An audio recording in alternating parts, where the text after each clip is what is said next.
Welcome to Srinu updates. Box office దగ్గర last year బేబీతో solid blockbuster hit అందుకున్న Anand Deverakonda recent గా నటించిన లేటెస్ట్ మూవీ గమ్ గమ్ గణేష.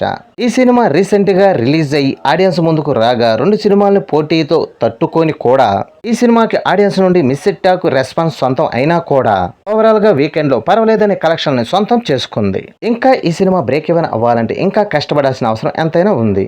మొత్తం మీద ఈ సినిమా బాక్సాఫీస్ దగ్గర 3వ రోజు 44 లక్షల రేంజ్ లో షేర్ ని అందుకోగా టోటల్ వరల్డ్ వైడ్ గా 48 లక్షల దాకా షేర్ ని అందుకుంది. అలాగే కోటి రేంజ్ లో గ్రాస్ ను కూడా అందుకుంది. ఈ సినిమా ఇప్పుడు వీకెండ్ లో టోటల్ వరల్డ్ వైడ్ గా సాధించిన కలెక్షన్స్ ఒకసారి గమనిస్తే ఇక నైజాం లో 80 లక్షల దాకా షేర్ ని, అలాగే టోటల్ ఆంధ్రాలో 92 లక్షల దాకా షేర్ ని, ఇక టోటల్ ఏపీ తెలంగాణలో 1.72 కోట్ల దాకా షేర్ ని, అలాగే 3.47 లక్షల దాకా గ్రాస్ ని అందుకుంది. ఇక Karnataka rest of India overseas లో 28 లక్షల దాకా షేర్ ని, ఇక టోటల్ వరల్డ్ వైడ్ గా 2 కోట్ల దాకా షేర్ ని, అలాగే 4.10 కోట్ల దాకా గ్రాస్ ని అందుకుంది. మొత్తం మీద ఈ సినిమా బాక్సాఫీస్ దగ్గర 5.5 కోట్ల బ్రేక్ ఈవెన్ టార్గెట్ లో బరిలో దిగగా 3 రోజుల్లో సాధించిన కలెక్షన్స్ కాకుండా ఇంకా 3.50 కోట్ల రేంజ్ లో షేర్ ని అందుకోవాల్సిన అవసరం ఎంతైనా ఉంది. ఇక మిగిలిన రన్ లో ఈ మూవీ ఎలాంటి కలెక్షన్ సాధిస్తుందో చూడాలి. ఈ వీడియో నచ్చితే లైక్ చేయండి, షేర్ చేయండి, ప్లీజ్ సబ్స్క్రైబ్ చేయండి.